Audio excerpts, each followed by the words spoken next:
Thank you, Mr. Zidke. And now from Moldova, Mrs. Gutu from Moldova.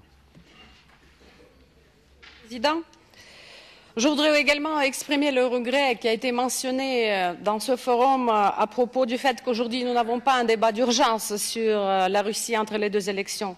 Et malheureusement, le passage d'une année à une autre ne nous exonère pas des problèmes visant le respect des droits de l'homme dans tous les coins du monde. De ce point de vue, la violation des droits de l'homme dans la région sécessionniste de l'insédite Transnistrie depuis 20 ans de son existence est une réalité incontournable, malgré les efforts des autorités moldaves et des partenaires internationaux de résoudre ce conflit gelé.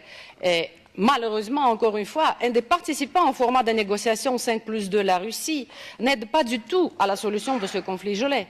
Au mois de novembre, le ministre des Affaires étrangères de la Russie, son Excellence M. Sergei Lavrov, a visité la République de Moldavie et a déclaré officiellement que la Russie n'ouvrirait pas de bureau de vote dans la région sécessionniste de la Transnistrie. Plus que ça, dans son discours devant les étudiants moldaves, son Excellence M. Sergei Lavrov a soutenu le parcours européen de la République de Moldavie.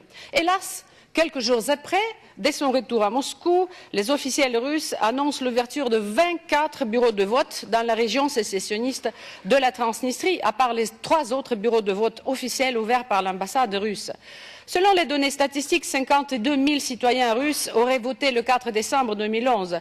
Ce chiffre me paraît au moins farfelu parce que je suppose qu'aucun membre de la Commission pour l'observation des élections parlementaires de l'Assemblée ne s'est pas déplacé dans cette zone sécessionniste pour une raison très simple, parce que le déplacement des officiels européens dans la zone sécessionniste de la Transnistrie est très difficile.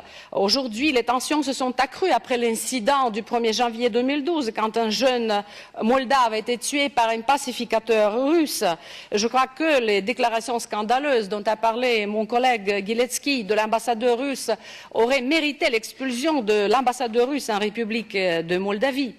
Chers collègues, messieurs, dames, les manifestations de l'opposition russe qui se sont tenues le lendemain des élections parlementaires en Russie, mais également le manque de pluralisme politique, parce que 7 partis politiques pour 65 millions de votants en Russie, soyons d'accord, c'est un chiffre infiniment petit pour affirmer qu'en Russie il existe un pluralisme politique.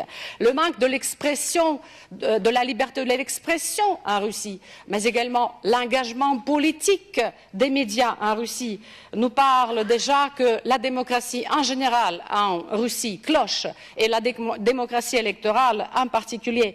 L'orateur précédent a parlé qu'il demande du respect de la part des autres collègues. Moi, je demanderai également du respect de la part de la Russie pour la souveraineté et l'indépendance de la République de Moldavie. Je crois que, malheureusement, le débat d'actualité d'aujourd'hui court le risque de s'évanouir, parce que nous n'aurons pas de recommandations, de résolution écrite. Mais on espère que la Russie prendra en compte toutes les observations qui ont été faites par les orateurs, et surtout merci à M. Andreas Gross. Merci beaucoup.